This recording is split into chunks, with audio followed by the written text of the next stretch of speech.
12 पुरुष 18 महिला एक काम को 10 दिन में कर सकते हैं, 9 पुरुष और 18 महिला उसी काम को 12 दिन में कर सकते हैं। 2 पुरुष और 3 महिला एक साथ उसी काम को करते हैं तो कितने दिन में पूरा कर सकते हैं। ये लेटेस्ट सीडीएस का सवाल है, बताओ बच्चों।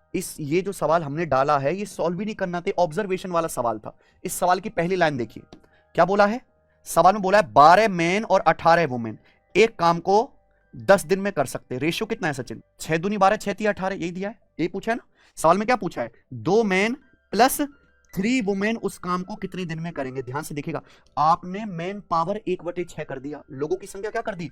बटे 6। 12 आदमी थे, 2 आदमी कर दिए, बटे 6। 18 औरत थी, 3 औरत कर दी, बटे 6। लोगों की संख्या है ना, फैक्ट्री में से लोग 1/6 कर दिए, तो समय 6 गुना लगेगा ना। लोग कम कर दिए, टाइम जो है ज्यादा लगेगा, रिवर्स रेशियो होता है, यानी कि कितना समय लगेगा 2 आदमी 3 औरत को काम करने में? 60 दिन। ये तरीका है। ए एक काम को 63 दिन में कर सकता है, B is 40% more efficient than A, B की एफिशिएंसी ए से 40% ज्यादा है।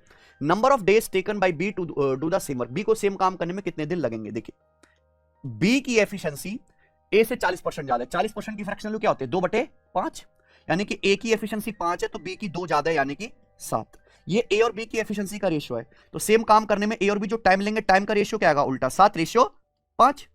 अब बोला है ए काम 63 दिन में कर सकता है, 7 के लिए 63 दिन है, कितने गुना? 9 गुना। तो बी सेम काम कितने दिन में करेगा? 5 के लिए 9 गुना आ जाएगी 45 दिन। कौन सा ऑप्शन है? बी।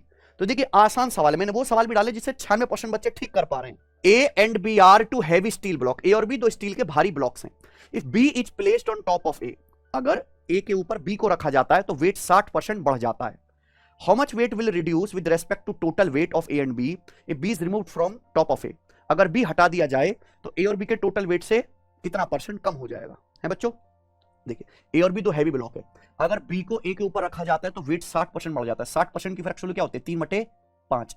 मान लो जैसे ए का वजन है 5 किलो, अब हमने ए के ऊपर बी रख दिया तो अब वेट जो है 3 बढ़ गया, यानी कि वेट कितना हो गया? 5 + 3 8। अब आप ध्यान सुनना, ए और बी का टोटल वेट है 8। अगर अब मैं सवाल में बोला है how much weight will reduce with respect to total weight of A and B, B is removed from top of A. A plus B का टोटल वेट 8 है, अगर बी हटा दिया जाए तो ए ही रहेगा, यानी कि पहले बच्चों वेट 8 से फिर कितना हो जाएगा? 5। कितना कम हो जाएगा? 1/8 12%, 3/8 क्या आ गया फिर से? 37.5%। What the x intercept of the line 2x - 3y = 12, 2x होगा ना। ठीक है, बताओ इस लाइन का एक्स इंटरसेप्ट क्या है? अगर आपको एक्स अंतःखंड निकालना है तो y क्या होना चाहिए? 0। y 0 करेंगे प्यारे बच्चे, हो गया तो x 2x = 12, तो x कितना आ गया? 6। Option number D. क्रिया मूल्य और विक्रय मूल्य, सीपीएसपी का रेशियो 15:14 है, तो आपसे पूछा लॉस परसेंटेज क्या होगा।